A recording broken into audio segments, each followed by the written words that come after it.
Bapak Dr. Andes Rocky Gerung, filsuf, akademisi, dan intelektual publik Indonesia, dikenal filsafat kontemporer, dan aktivis, pendiri Setara Institute dan Fellow, betul ya? Nanti saya terangkan Okay. di mana betulnya, di mana salahnya. Iya.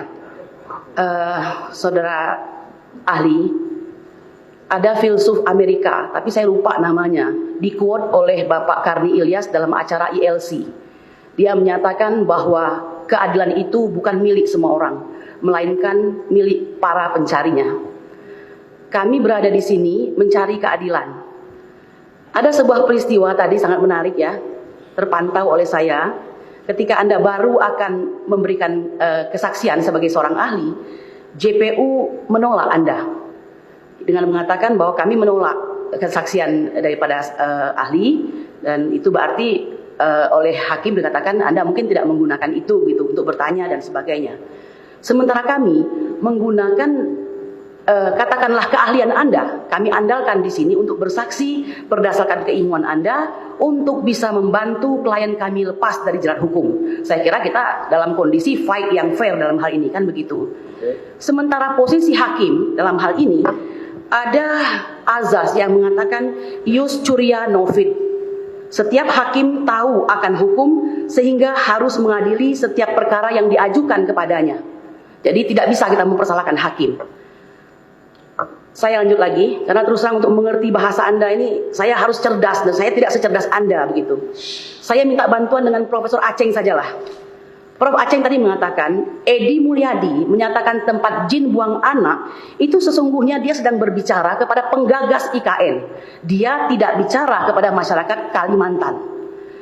Nah, majikan Edi Mulyadi selaku jurnalis itu siapa? Majikan Edi Mulyadi selaku jurnalis adalah publik. Tempat dia berkata jujur, bukan bos atasannya, bukan pimpinannya di kantornya, tapi publik. Bahwa semua yang dikatakannya berimplikasi hukum atau tidak, itu merupakan resiko daripada tingkat masyarakat yang ada di Indonesia. Saya tambahkan lagi, memang agak panjang ini. Profesor Aceng juga mengatakan, bahasa itu dinamis, bisa berubah-ubah, menciut, melebar, bahkan menghilang. Nah, ini artinya kan tergantung audiens yang mendengarkan begitu. Pertanyaan saya, sebenarnya kita ini sedang berada di zaman apa di mana pemerintah atau rezim sulit bermetafora yang Anda katakan tadi, membagus-baguskan atau menikmati cara berbahasa, sehingga harus terjadi kejadian pada hari ini. Mohon dijelaskan. Oke. Pak Hakim, saya izin jelaskan dengan bahasa yang saya turunkan dikit. Tadi disampaikan seolah itu biodata saya. Coba saya koreksi ya.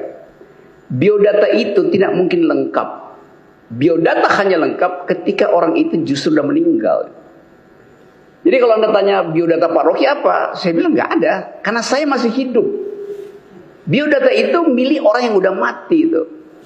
Orang tanya identitas Anda apa? Sama juga dalam bahasa Yunani, identitas artinya dia yang sudah mayat. Kan yang namanya mayat yang bisa diidentifikasi itu. Kalau Anda masih bernapas, Anda masih berpikir, identitas Anda ongoing, in the making, berubah terus itu. Itu soal pertama. Jadi seringkali saya bilang, biodata apa? Saya masih hidup, ngapain nyari biodata saya? Apa saya mau dimakamkan sehingga perlu ada biodata kan?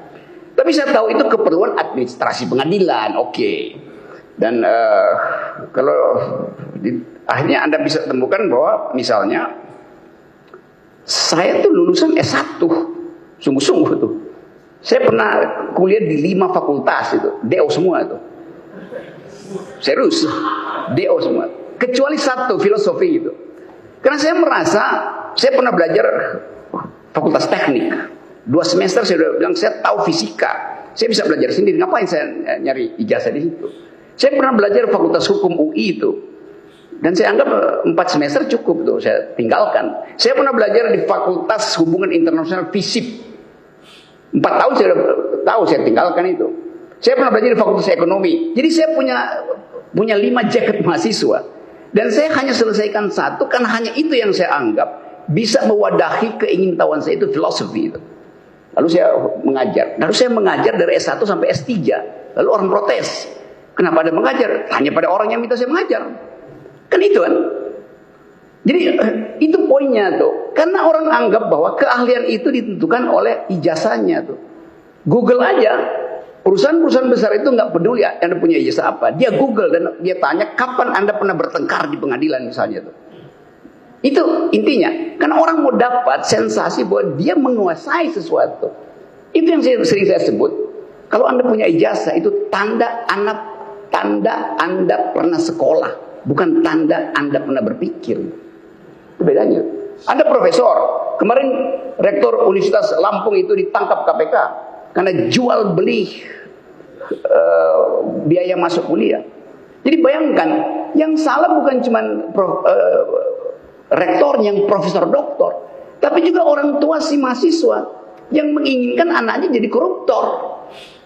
Kan anak itu akan dibilang Anda masuk karena papa mama bayar tuh rektor. Anaknya bilang oke, kalau begitu nanti saya juga bisa nyogok-nyogok di pengadilan. Karena dia masuk fakultas hukum kan. Jadi pembodohan itu berlangsung dalam kurikulum etika kita itu. Itu poin pertama. Poin kedua, karena dia salah itu. Dia bukan filsuf Amerika. Yang mengucapkan itu saya ucapkan dari memori saya. Yang mengucapkan itu seorang filsuf Prancis. Namanya Albert Camus. Dia bilang begini. Freedom is not a gift from a state or a leader, but a possession to be won every day by the effort of each and the union of all. Bahasa Betawinya kira-kira begini. Kebebasan itu bukan hadiah dari pemimpin atau negara, tetapi hak yang harus diperjuangkan setiap hari dengan cara sendiri dan secara bersama-sama. Itu frasanya itu ditulis oleh filsuf Prancis keturunan Aljazair, namanya Albert Camus, dalam bukunya Resistance, Rebellion and Death itu. Saya masih hafal. Walaupun udah mungkin 30 tahun lalu saya baca buku. Tapi karena Anda ingatkan, Anda mengundang saya untuk pakai memori saya tuh. Jadi itu fungsinya kenapa misalnya tadi begitu kata hate speech diucapkan, memori saya keluar bahwa saya pernah belajar international legal human rights. Maka saya tahu hate speech itu tradisi Eropa tadinya yang menyelamatkan untuk menutupi fraktul di kepala, cacat berpikir yang disebabkan oleh pemburuan perempuan, pemburuan nenek sihir 5-4 abad yang lalu. Itu intinya tuh. Nah, sekarang saya masuk pada poin tadi tuh, yang betul Profesor siapa tadi yang sebelum saya yang menganggap yang memang itu yang menjadi tugas dari jurnalis tuh. Dan memang kejahatan, bahkan saya sebut kejahatan kebijakan itu akan kita lihat pertama-tama di IKN, kedua di Papua tuh. Lalu orang bilang buktikan. Oke, kita buktikan hipotesis saya tuh. Buktikan sekarang enggak. Kenapa? Yo, IKN-nya belum jalan kok. Apa yang mau dibuktikan itu? Tetapi saya bisa mendeteksi bahwa itu akan mangkrak.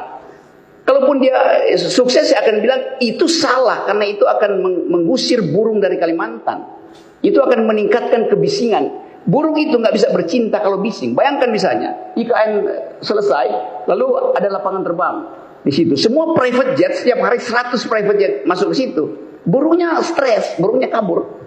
Lalu bagaimana kita menganggap hutan tanpa kicauan burung? Kan itu poinnya kan? Cukup ya? Tadi Profesor Aceng juga mengatakan yang dilakukan oleh Edi itu bisa dikatakan provokasi. Tapi provokasi itu tidak selalu berbanding lurus dengan hal-hal yang tidak baik. Cintanya kepada negeri ini, ya, kekhawatirannya akan hal-hal yang terjadi di masa depan sehubungan dengan IKN membuat Edi menyatakan hal-hal seperti yang sudah ada dalam video tersebut. Nah, saya setuju dengan yang disampaikan oleh ahli tadi. Saat ini tidak bisa kita lihat siapa yang akan jadi korban, tetapi yang pasti mungkin Kalimantan dan Papua. Bagaimana membuktikannya? Sekarang tidak bisa karena belum terjadi IKN. Itu juga yang disampaikan oleh Profesor Aceng tadi. Cara melihatnya kapan? Mungkin 5 atau 6 tahun yang akan datang. Sesuai pada saat IKN sudah berlangsung, apa efek-efek buruk yang akan terjadi. Selain efek bagus yang selalu dikampanyekan oleh pihak pemerintah.